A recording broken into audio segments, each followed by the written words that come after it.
Hi Lan, hi folks, it's Lev. Welcome back to another video. For those of you who are new and use he and pronouns.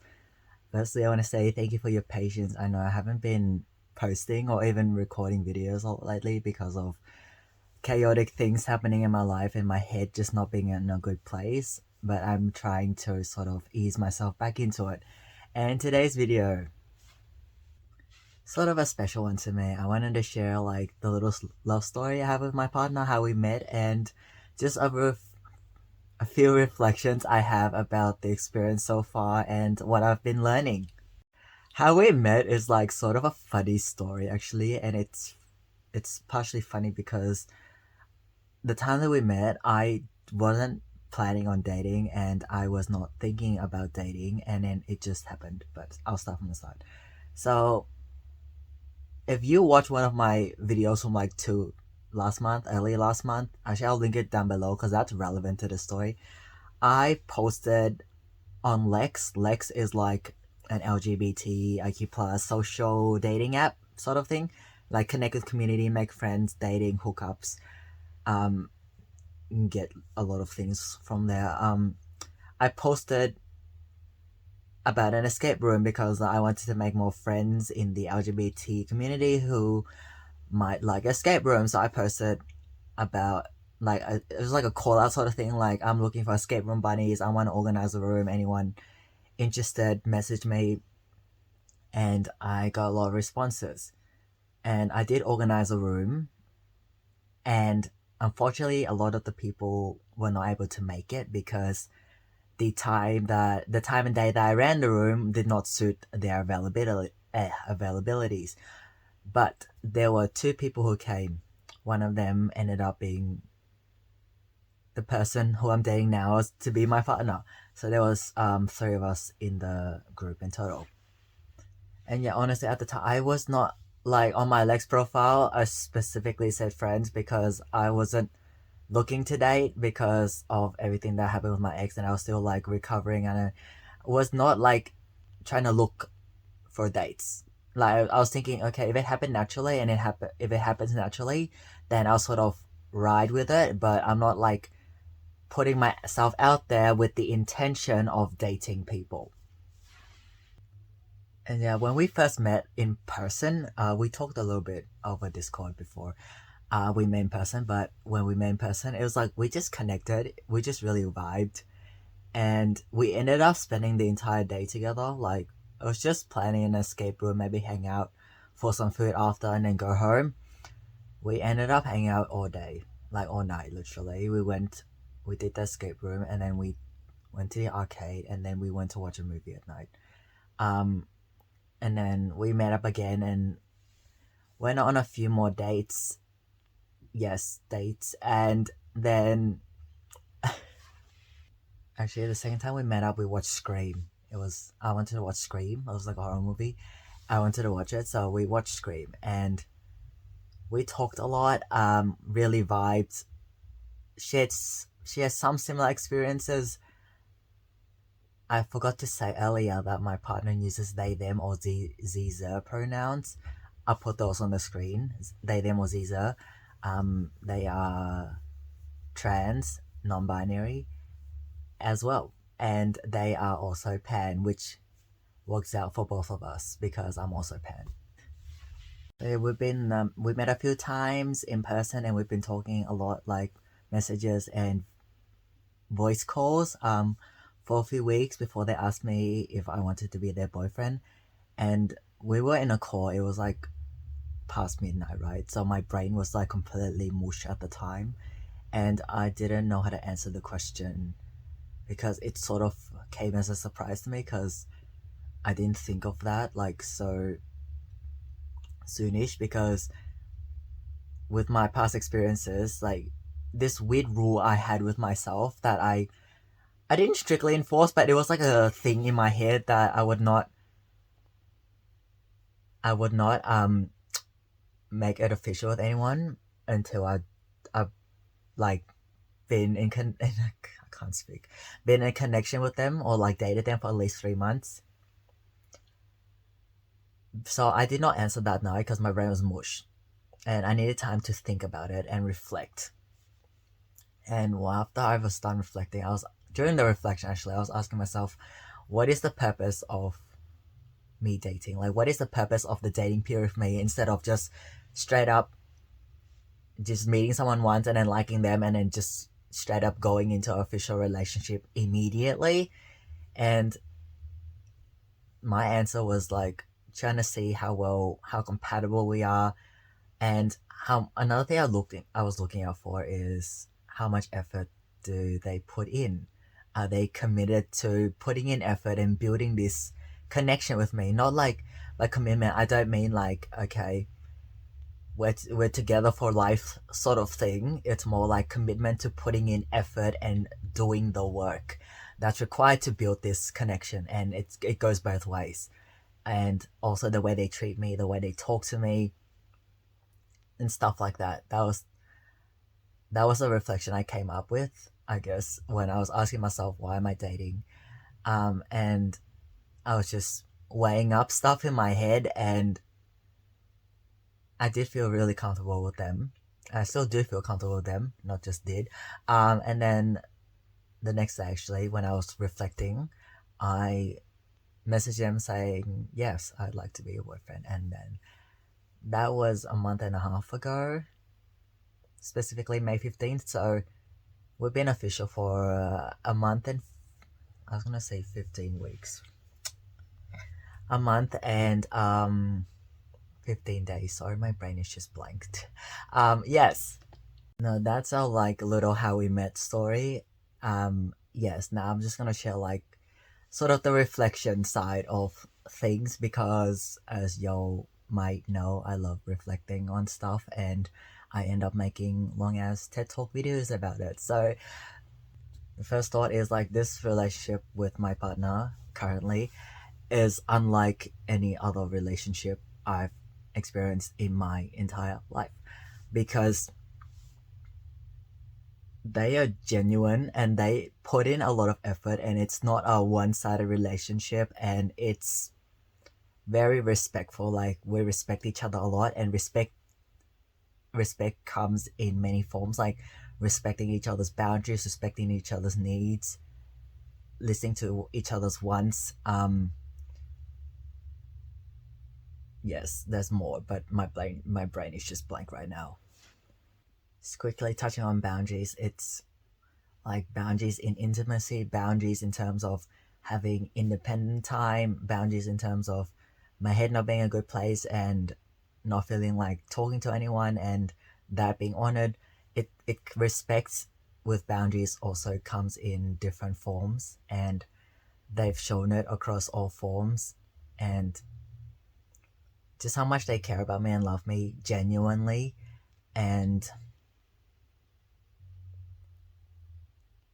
unlike my previous relationship with my ex-boyfriend, it's different in the sense that me raising what I need is not seen or treated as being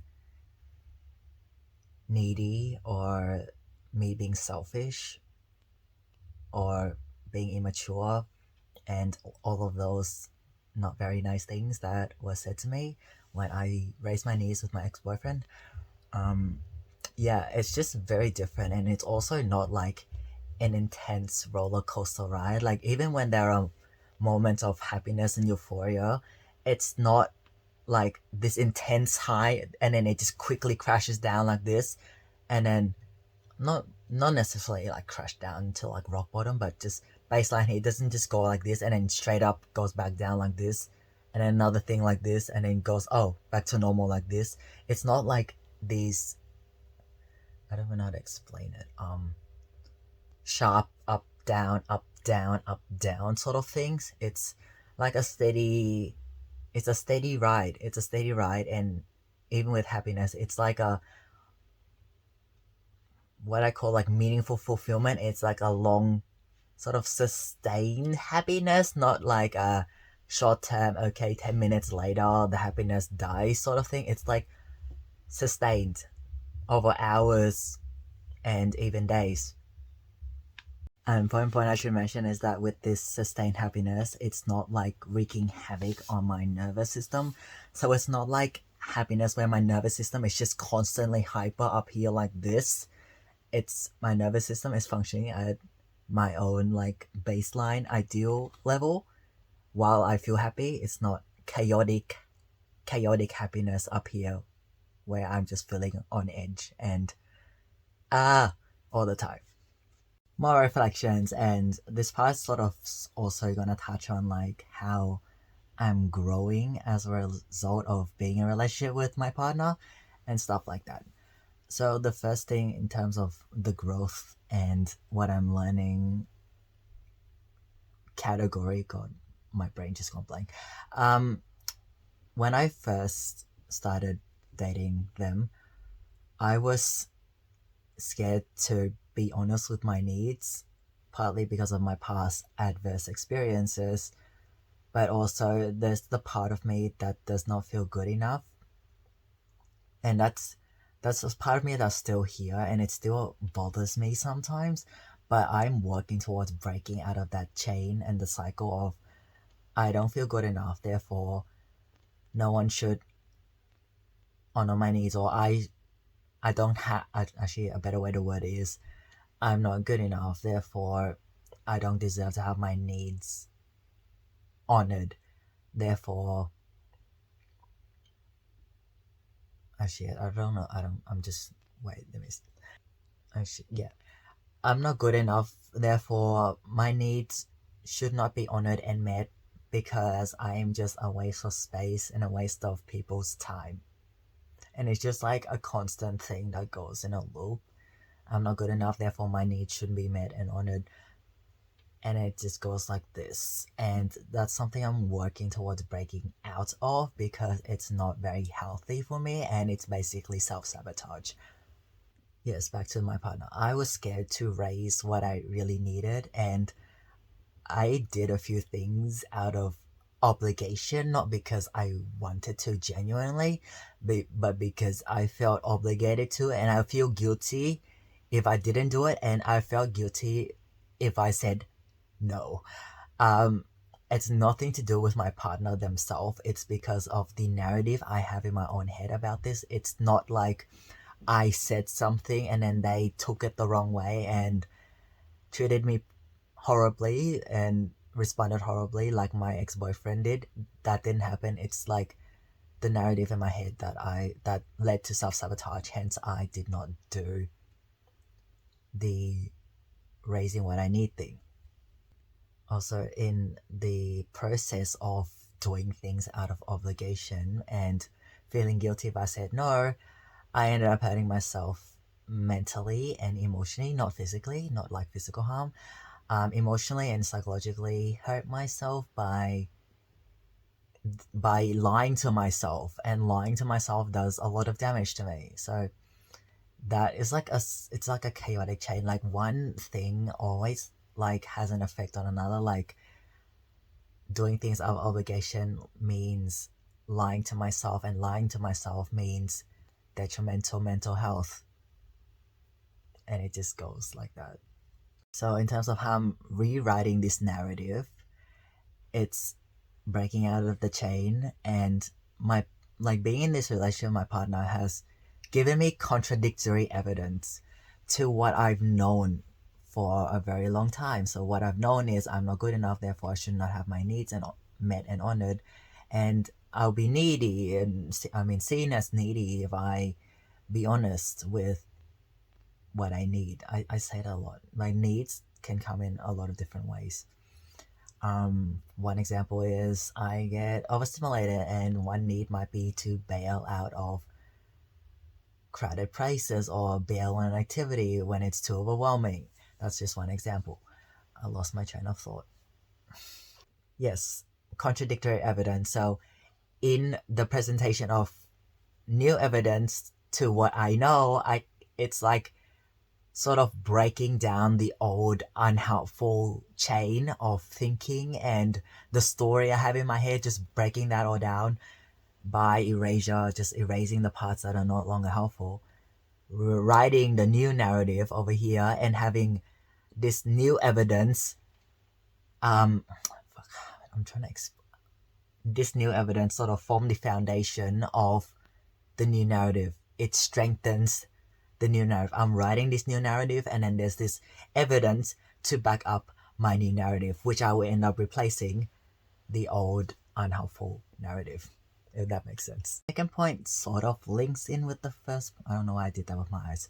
The second point sort of links in with my first point, and it's learning how to say no more often. Also, not apologizing for everything I do.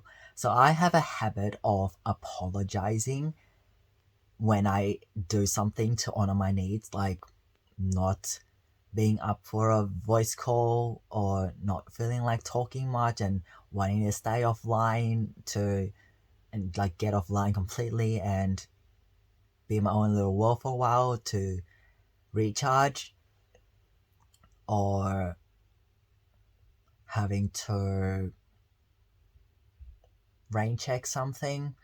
It's like I have a habit of apologizing, like for honoring my needs. Apologizing for honoring my needs is an awful habit. And that's something else I am breaking down and rewriting the narrative for. I'm going to say rewriting the narrative a lot because I'm doing it for a lot of different things, not just one specific factor, shall I say. And I acknowledge the root of apologizing for doing for everything is also comes out of me not feeling good enough in general. Because me honoring my like very human needs, I shouldn't have to be apologetic for, because I'm not doing anything wrong and it's not a mistake. And I realize in apologizing for everything, it reinforces the unhelpful narrative that I am not good enough, and that I just like trying to formulate my thoughts. So apologizing is like, to me, it implies that like I made a mistake. It's something I'm guilty of. It's something I am ashamed of. It's something, God, there was another word I just completely forgot.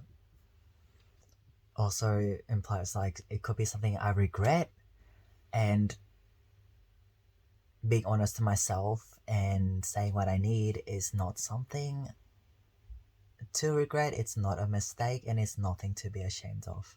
Being in this relationship also is helping me grow in the sense of letting some parts of me that I have suppressed for a very, very long time out, like letting it out, like unlocking the gate to let it out, because I've been suppressing it out of shame, out of fear, out of feeling guilty, out of feeling not good enough, out of fear of being judged, being mistreated.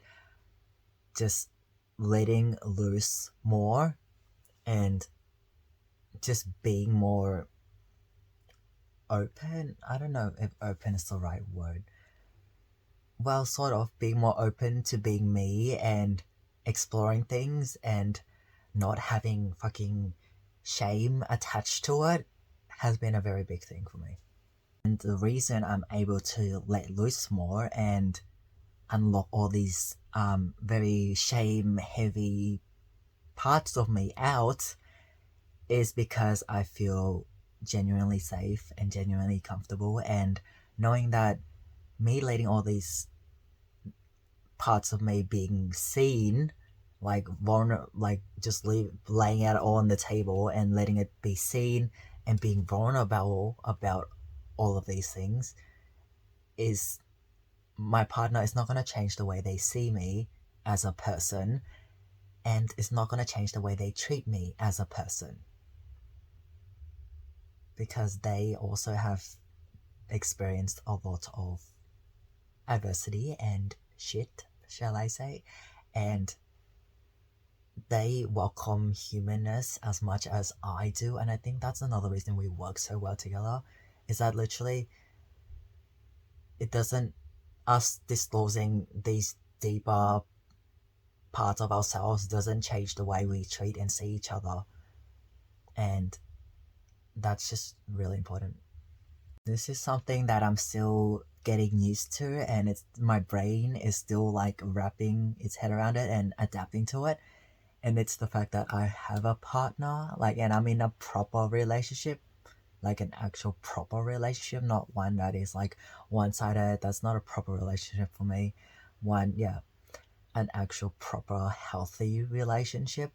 And it's new to me in a way because I've been single most of my life and I've been doing things independently most of my life.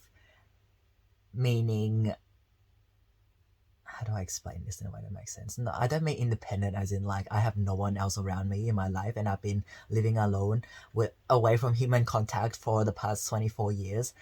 That's not what I meant. I'm trying to explain it. I can give examples. Hopefully that just helps make more sense because I still don't know how to explain the being independent part.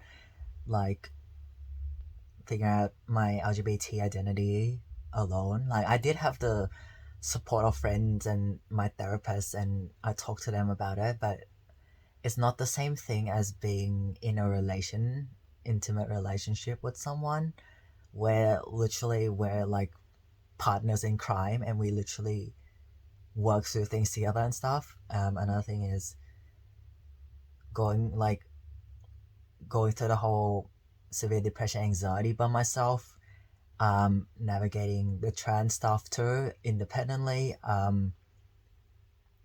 going through all the medical condition stuff solo, and basically having to stand on my own 2 feet, like academics, pushing through by myself, in the face of really bad adversity. Like I didn't really have anyone reliable to lean on, and I basically walked on my own 2 feet through all of those adversities. And even if I couldn't walk, I would crawl my way through the hellhole.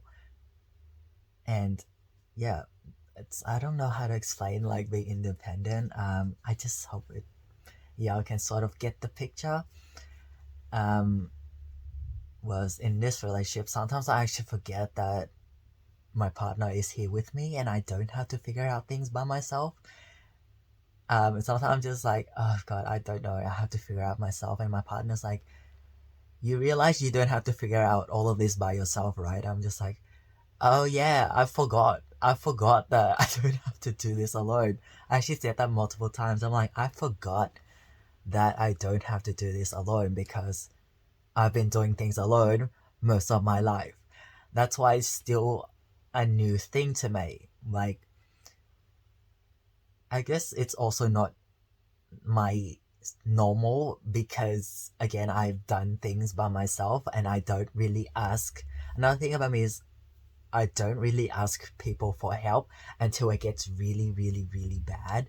And I leave it to get really bad before I ask people for help. Otherwise, I'll be like, it's not that bad. I can do it by myself. I can do it by myself. I can do it by myself, which is also an ego thing that I'm realizing it's an ego thing.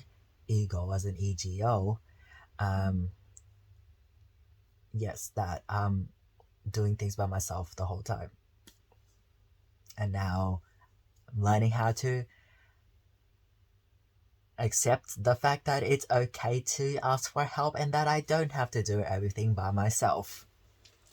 The last thing I'm going to talk about in this video is how my partner has noticed things about me and pointing out things about me that I never consciously realized in myself. Like, I've been doing things for a long time and then like it never clicked in my head. Like, no one ever directly pointed it out to me and I didn't see it in myself. And when they point out things to me about me and I'm just like, oh, what the fuck, I never realized that this whole time. And I'm like, it makes so much sense now. And it's like the pieces of the puzzle clicking together. I'm just like, oh, so that was there this whole time. It's just like I didn't know what it was, but then it was there and it was affecting me and I was doing it.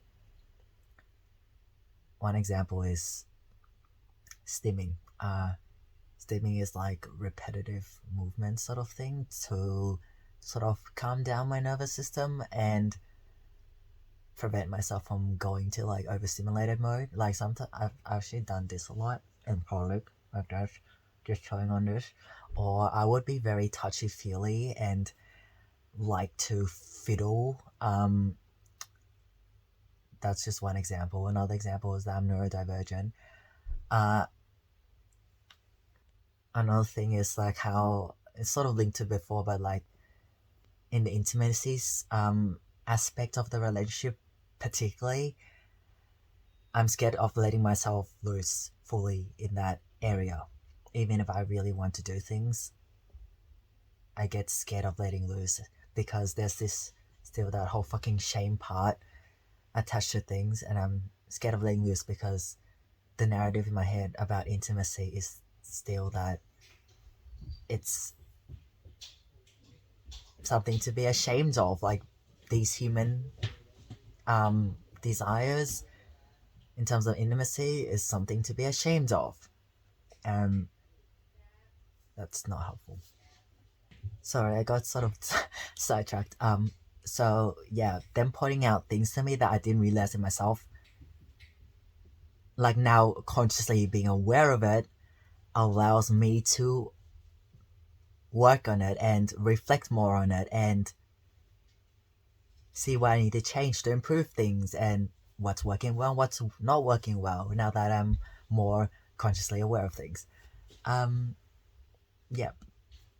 If you made it this far in the video, thank you so much for watching. I hope you enjoyed and got at least something out of it. I tend to say that like if I help at least one person out there through my content, through sharing my experiences, through sharing my stories, then I'm a happy guy. Just making a positive difference in the life of at least one human out there is already like good enough for me.